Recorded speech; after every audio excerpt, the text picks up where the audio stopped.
Welcome sa Tagalog Manhwa Recap. Napasabi si Jin sa kanyang isip na ito raw pala ang energy ng kanyang master. Sinabi naman ng puting dragon kay Jin na ito raw ay mag-focus sa kanyang energy. At dinagdag pa nito na ang proseso daw ng pagdaloy ng chi sa mga ugat at pag-ikot ng isang beses sa loob ng katawan ay tinatawag na grand circulation. Napasabi naman si Jin sa kanyang isip na ito raw pala ang tinatawag na inner force. Marahil ito raw ay dahil sa 9 clouded absolute pulses ngunit ito raw ay malamig at mabigat. Itinanong naman ng puting dragon kay Jin kung may nararamdaman daw ba itong kung anong tumitigas sa kanyang energy core. Napatanong naman si Jin sa kanyang isip kung ano raw ba ang energy core. Ito raw ba yon, ang inner force na nagmula sa 100-year pine ball. Sinabi naman ng puting dragon na ang bone reconstruction procedure daw ay naging maayos. Lahat daw ng inner force na nakonsom ni Jin mula sa medicinal ball ay naging kanya na. Idinagdag pa ng puting dragon na ang nagising na inner force mula kay Jin ay kanya rong gagabayan. Upang ito ay umikot sa buo niyang katawan. At pag nangyari daw yun ito raw ay titigas at magiging malapot at madikit na dagta na punong-puno ng life force. At dahil wala pa rong alam si Jin ang original composition daw ng medicine ball ay maayos na nanatili sa loob ng kanyang katawan. At hahayaan na lang daw nila ang 100-year pine ball dito sa ngayon at ikukonsume na lang daw nila ito pag sila ay mag-progress na sa susunod na stage. Napasabi naman si Jin sa kanyang isip na marahil hindi raw nakakabuti pag agad-agad na ikinonsum ang dalawang medicinal ball. Maya-maya pa ay napa-exhale ang puting dragon. Sinabi nito kay Jin na buksan na raw nito ang kanyang mga mata. Sila raw ay magsisimula ng mag-aral ng mga basic training techniques. Ilang sandali pa ay ipinaliwanag ng puting dragon kay Jin na ang basic training techniques ng Jaegal clan ay mayroong 5 elemento ng training techniques. At ito raw ay fire, water, wood, gold at earth. At ito ay ang 5 elemento na bumubuo sa kanilang mundo. At sinabi ng puting dragon kay Jin na umpisahan na raw nito ang tinuro niya. Ngayon subukan daw igalaw ni Jin ang inner force niya. At makikitang ang nagpo-focus si Jin. Sinabi naman ng puting dragon kay Jin na ang water ay nagpapalakas sa wood at ang wood ay nagpapalakas sa fire. At ang fire ay lumilikha ng earth at ang earth naman ay lumilikha ng gold at ginagawang malinis at malinaw ng gold ang water. Maya-maya pa ay nagawa ng maramdaman ni Jin ang kanyang inner force. Ginawa niya lang daw ang sinabi ng master niya at ngayon gumagalaw na nga ito. Hindi niya raw inaasahan na ito ay nakakaaliw. Nagsalita naman ang puting dragon at sinabing ang absolute order daw na ito ay ang siyang pundasyon. At ang rason kung bakit ginagawa ng Jaegal clan ang 5 elemental training techniques ay dahil sa ito raw ay akma para sa medical techniques. Hindi raw nagkakaproblema sa iba pang inner force o kaya humahalo at nagdudulot ng harmony sa katawan. At wala rong mas mainam na inner force para sa pag-heal ng internal wounds at pag-revitalize ng energy. Napatahimik naman si Jin nang marinig ito at napatanong kung ano raw ba ang mangyayari kung ang ginawa niya ay ang kabaligtaran. Sumagot naman ang puting dragon na ito raw ay magsasanhi ng matinding chaos. Ang water at fire daw ay magsasalpukan na magpapawala sa apoy.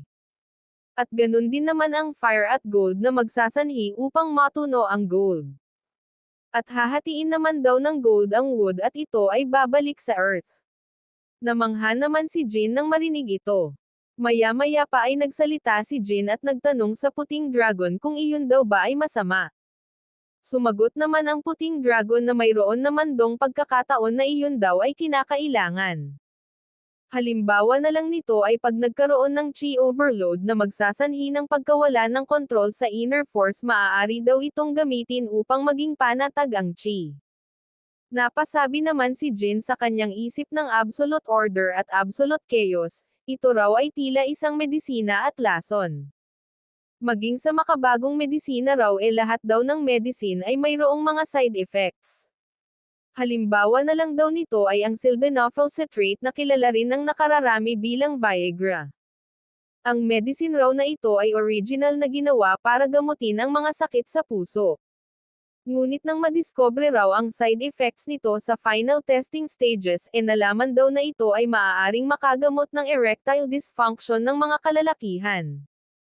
Kaya ito raw ay naging gamot na para dun. At mayroon din dong mga kaso kung saan ang diabetes treatment ay ginagamit din bilang obesity treatment. Mayroon din dong mga pagkakataon kung saan ang isang toxin na kadalasang hindi kinukonsume ay ginagamit upang gamutin ang isang special patient. Wala rong innate na kabutihan o kasamaan sa isang gamot. Ito raw ay nakadepende kung paano ito gamitin. Napagtanto naman ni Jin na mukhang pareho lang daw ang mundong ito at ang 5 elemento nito. Ilang sandali pa ay makikitang nagko-concentrate na si Jin. Napasabi naman ang puting dragon na nagsisimula na raw na gumalaw ng mabilis ang energy core ni Jin. Ang pag-unawa daw ay nagdudulot ng mas malalim na pagkakaintindi, mukhang natutunan raw ito ni Jin ng mabuti. Dinagdag pa ng puting dragon na ang 5 elements daw ay likas na matindi ngunit sa isang itinuturo niya raw 10 ang natututunan ni Jin. Gaya raw ng inaasahan niya mula sa kanyang disciple. At ngayon dong mayroon na siyang successor sa kanyang clinic dapat daw na malaman ito ng iba pang mga doktor. Ano raw ba ang higit na mas mahalaga pa ron? Tanong ng puting dragon sa kanyang sarili. Makaraan ang ilang sandali, makikita si Yuho na mayroong inaabot kay Jin. Nagsalita ito at sinabi kay Jin na dinala niya raw ang mga medicine balls na ikukonsume nito sa susunod. Nagulat naman si Jin nang marinig ito. Dinagdag naman ni Yuho na ang dala niya raw ay Fire Elemental Ball, Water Elemental Ball, Wood Elemental Ball, Earth Elemental Ball at Gold Elemental Ball. Ito raw ay 5 lahat-lahat. Hindi naman napaimak si Jin at napasabi sa kanyang isip na ito raw ay kakaiba dahil kadalasan daw, ang mga medicine ball ay mayroong refreshing na amoy ngunit itong dala raw ni Yuho ay walang amoy. Nagsalita naman si Jin at nagtanong kay Yuho kung ito raw ba ay ikukonsume niya lahat ng sabay-sabay. Sumagot naman si Yuho ng hindi. Kumuha lang daw si Jin ng isa at konsume ito. Nagtaka naman si Jin kung bakit isa lang. Napasabi ito sa kanyang isip na baka ito raw ay isang test. Isang test upang malaman kung naiintindihan daw ba ni Jin ang dapat na pipiliin niya. Dinagdag pa ni na siya raw ay nakakonsume na ng 100-year pine ball. At marahil iyon daw ay nabibilang sa wood element. Karaniwan daw ang isang tao ay pipiliin ang mayroong kaparehong element. Iyon daw ang fundamental ng inner force training. Ang piliin ang isang elemento at palakasin ito. Ngunit maya-maya pa ay may napagtanto si Jin. Kung ganoon daw ang gagawin niya, mawawalan na raw ng silbi ang pag-aaral niya ng 5 elemental training techniques. Kailangan niya rong magamit ang absolute order. Kaya nagsalita si Jin at sinabi kay Yuho na kukunin niya raw ang fire elemental ball. Gagamitin niya raw ang wood energy upang palakasin ang fire. Dahil na-consume niya na ang wood energy mula sa 100-year pine ball kaya sa pagkakataong ito fire naman ang eko-consume niya. At ibinigay na nga ni Yuho ang fire elemental pill kay Jin. Nagtaka naman si Jin nang kunin niya ito. Nagtaka siya dahil ito raw ay naglalabas ng amoy. Ito raw ay kakaiba dahil kanina lang wala itong amoy. Ito raw ba ay dahil sa kailangan combine ang 5 elemento upang magkaroon ng effect. At kung ikukonsume ang 5 medicinal balls sa tamang order gagawa ito ng isang unified circle. At ito raw ay hindi nangangailangan ng maraming inner force. Kailangan niya lang daw isaayos ang framework ng 5 pinakapurong sangkap. Kaya nagsalita si Jin at sinabi kay Yuho na eko-consume niya rin ang 4 pa na natitira sa tamang order. Kinumpirma naman ni Yuho kung talaga bang eko-consume ito lahat ni Jin. Sumagot naman si Jin ng oo, kukunin niya raw lahat. Napasabi na lang si Yuho na wala rong nakakalampas kay Jin. Napangiti naman si Jin at napaisip na muntik na raw siyang maloko ng baliw na ito, buti na lang daw at nakikinig siya ng mabuti.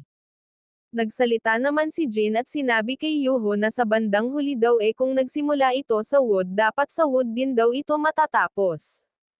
Pagkatapos ng isang complete rotation. Natahimik naman si Yuho nang marinig ito at napasabi sa kanyang isip na ang batang ito raw pala ay mas malalim pang mag-isip kaysa sa inaakala niya. Nagsalita naman si Yuho at sinabi kay Jin na i-consider na raw ng master na tama ang pagpili ni Jin nang piliin nito ang Fire Elemental Ball. At nagtanong ito kay Jin kung paano raw ba nito nagawang mag-isip pa ng mas advance. Sumagot naman si Jin na ito raw ay dahil sa amoy. Na siya namang ipinagtaka ni Yuho. Idinagdag naman ni Jin na naisip niya raw na ito ay kakaiba nang makita niyang walang amoy ang mga medicinal balls. Kaya sinuri niya ito at napag-alaman niyang ang bawat medicinal balls ay mayroong unique na amoy. At mula roon ay napagtanto niya na kapag nagsama ang 5 amoy na yun sa isang perpektong harmony nakakancel daw nito ang amoy ng isa't isa kung kaya naman nawawala ang amoy nito. Na siyang naging dahilan upang ma-relate niya ito sa basic fundamentals of 5 elements na itinuro sa kanya ng master niya. At naabot niya ang conclusion na ginawa niya. Tinawag namang young master ni Yuho si Jin at sinabing tunay ngang napakatalino nito. Kaya hindi na raw nakapagtatakang ma-excite sa kanya ang makapangyarihang puting dragon. Idinagdag pa ni Yuho na ipaaabot niya raw sa puting dragon ang mga sagot ni Jin. At iiwan niya raw ang Fire Elemental Ball kay Jin upang pagkaabalahan niya at umalis na si Yuho. Mariin namang tinitigan ni Jin ang medicinal ball pagkaalis ni Yuho. Maya-maya pa ay kinonsem niya ito. At makikita nga ang matinding reaction ni Jin dahil hindi niya inaasahang napakaanghang pala nito. Makalipas ang 1 linggo ay patuloy pa ring nagsasanay si Jin. Napasabi siya sa kanyang isip na hindi niya raw matukoy kung siya ba ay isang tao o isang medicinal ball circulating machine. Maya-maya pa ay lumabas sila ni Yuho. Nagsalita naman si Yuho at sinabi kay Jin na nandito na raw sila at nahanap na raw ni Jin ang tamang lugar na siya namang ipinagtaka ni Jin. Ngunit nang nilawakan ni Jin ang kanyang paningin nagulat siya sa kanyang nakita. Ito raw ay isang pharmacy. At pumasok na nga sila sa loob. Napasabi naman si Jin sa kanyang isip na ito raw ay hindi kapani-paniwala. Gaya raw ng inaasahan sa hospital ng Puting Dragon. Nagsalita naman si Yuho at sinabi kay Jin na ang hospital raw na ito ng Puting Dragon ay isa sa 3 pinakamahuhusay na hospital. Idinagdag pa ni Yuho na ang mga klinik daw ay maliliit na medical institutions samantalang ang hospital naman daw ay malalaking medical institutions. At ang hospital daw ng Puting Dragon ay isa sa top 3 na mga medical institutions sa buong mundo. Kaya naman ito ay mayroong mga branches at mga departments na in charge sa nutrition at pharmacy. Sinabi naman ni Jin na nabasa niya na raw ang tungkol dito sa novel ngunit hindi niya raw naisip na ito ay mayroong ganitong sistema. Sinabi naman ni Yuho na bagaman ikinukonsidere ng iba ang food medicine bilang superior dahil gumagamit ito ng mga natural na mga ingredients na mayroong medicinal properties hindi raw ibig sabihin nun mababa na ang standard ng hospital ng Puting Dragon. Sumagot naman si Jin ng of course dahil na-experience niya na raw ito ng first hand. Idinagdag pa ni Yuho na sila raw ay gumagawa ng iba't ibang uri ng mga medicine ngunit maging ito man ay mayroon ding mga rank mula sa pinakamababa hanggang sa pinakamataas. Namangha naman si Jin nang makita ang mga ito. Idinagdag pa ni Yuho na 1 o 2 lang daw na mga high-rank medicine ang nagagawa nila taon-taon. Kaya maging kay Jin daw na successor ng Puting Dragon ay hindi raw ito magiging madali. Dinagdag pa ni Yuho na ngunit, kahit ang isang low-rank daw na medicine kapag ikinonsum ng 1 beses sa 3 araw ng palagian ito raw ay makapagbibigay ng kalahating taong halaga ng inner force kapag ito ay naabsorb ng maayos. Napaisip naman si Jin na mukhang ang medicine daw ay nakapagbibigay ng malaking benepisyo.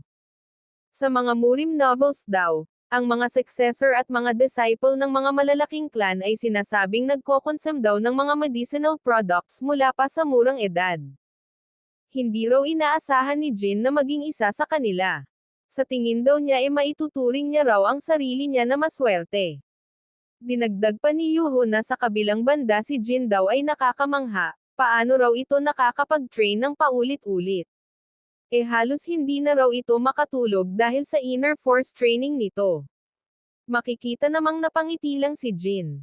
Napasabi ito sa kanyang isip na kumpara daw sa kanyang intern at resident days sa hospital mula sa Korea, ang nararanasan niya raw ngayon ay balewala. Dahil noon daw ang katawan at ang mental state niya ay parehong dahan daw ang nasisira at humihina. Kung mayroon dong masasabing alipin sa makabagong panahon siguradong iyon daw ay ang mga Korean doctors na in training. Noon, kahit na anong gawin niya palagi siyang nasisigawan. Nasisigawan ng mga pasyente, nasisigawan ng mga kamag-anak nito, nasisigawan ng mga doktor, at nasisigawan ng mga aso sa kanto. Siya raw ay palaging napupuno ng galit at kalungkutan. At kalaon ay napagod na siya at umabot sa punto na siya ay naging manhid na. At napagtanto niya na ito raw ang ibig sabihin ng mawalan ng emosyon dahil sa sobrang kapagoran.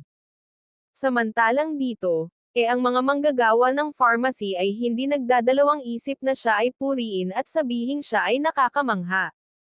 At dahil dito ay palagi niyang napagtatanto na siya ay minamahal. Marahil daw ganito ang mangyayari kapag ikaw ay nasa second command ng White Dragons Hospital. Maya-maya pa ay nakasalubong nila Jin ang puting dragon. At agad naman itong binati ni Jin. Nagsalita naman ang puting dragon at sinabi kay Jin kung naging maganda raw ba ang naging paglilibot nito sa paligid ng pharmacy. Sumagot naman si Jin ng oo at sinabing napaka-astig daw ng lugar na ito. Nagpasalamat naman ang puting dragon kay Yoho at inilagay nito ang kanyang kamay sa balikat ni Jin. At ito ay kanyang pinakiramdaman. Maya-maya pa ay sinabi ng puting dragon na mukhang nagtrabaho raw ng maigi si Jin. Nakita raw ng puting dragon na kakapasok lang ni Jin sa unang stage ascension ng 5 elemental techniques. Nagtanong naman si Jin kung siya raw ba ay nag-advance ng mabilis. Sumagot naman ang puting dragon ng oo, sobrang bilis daw. At sinabi nito kay Jin na siguraduhin daw nitong magkaroon ng sapat na pahinga at wag daw nitong pilitin ang sarili niya. Tumango naman si Jin at sumang-ayon dito. At sinabi ng puting dragon na aalis na daw sila dahil kailangan pa raw nilang pag-usapan kung saan ang magiging bahay ni Jin at kung saan ito mamamalagi. At sumang-ayon naman si Jin. Ang lugar na magiging residence ni Jin ay kasalukuyan pang kino-construct. At matatapos na sa lalong madaling panahon. Marahil ito raw ay kadalasang imposibleng matapos sa maikling panahon ngunit sila raw ay nag-i-invest ng maraming manpower upang mas mapadali ang paggawa nito. Sa kabilang side daw ay mayroong mga glass windows na sapat na ang laki upang maging pader at sa loob nito ay mayroong heated stone floors at furnace. Na siya namang ikinamangha ni Jin. Sinabi naman ng puting dragon kay Jin na ang interior daw nito ay gawa sa kahoy at ang dingding nito ay mayroong layer ng putik gaya raw ng gusto ni Jin. At ang bagay raw na ito na tinatawag ni Jin na building ay mayroong kakaibang insulation kumpara sa kanilang nakasanayan. Sumagot naman si Jin na ang bahay raw na ito ay mayroong purpose na hindi hayaang makapasok ang kahit kaunting lamig sa loob. At tinanong naman ng puting dragon kay Jin na ito raw bang bagay na tinatawag niya na sleeping mat talaga bang ganoon kakahanga-hanga. Sumagot naman si Jin ng oo dahil ito ang purpose ng heated stone house na ito. Tinanong naman ng puting dragon si Jin kung ito raw ba ay hindi magiging sobrang init para sa kanya. Ngunit hindi ito narinig ni Jin dahil sa sobrang pagkamangha nito. Sinabi naman ng puting dragon kay Yoho na ito raw ay kahanga-hanga. Sinabi naman ni Yoho na nilagyan niya na raw ng napakaraming kahoy ang furnace upang malaman kung gaano raw kalakas ang magiging init nito. Sinabi naman ng puting dragon na ito raw ay higit pa sa kanyang expectation. Sa furnace pa nga lang daw napakabuti na ng pakiramdam niya ngunit ito raw ay mas higit pa doon. Tinanong naman ni Yoho ang puting dragon kung hindi raw ba ito nagtataka kung saan nakuha ni Jin ang kaalaman na ito. Sumagot naman ang puting dragon na hindi raw ba't nagkasundo na raw sila na hindi ito tatanungin. Sigurado raw siya na ito ay sasabihin ni Jin balang araw. At bukod pa ron nakita na raw nila ang sinsiridad ni Jin.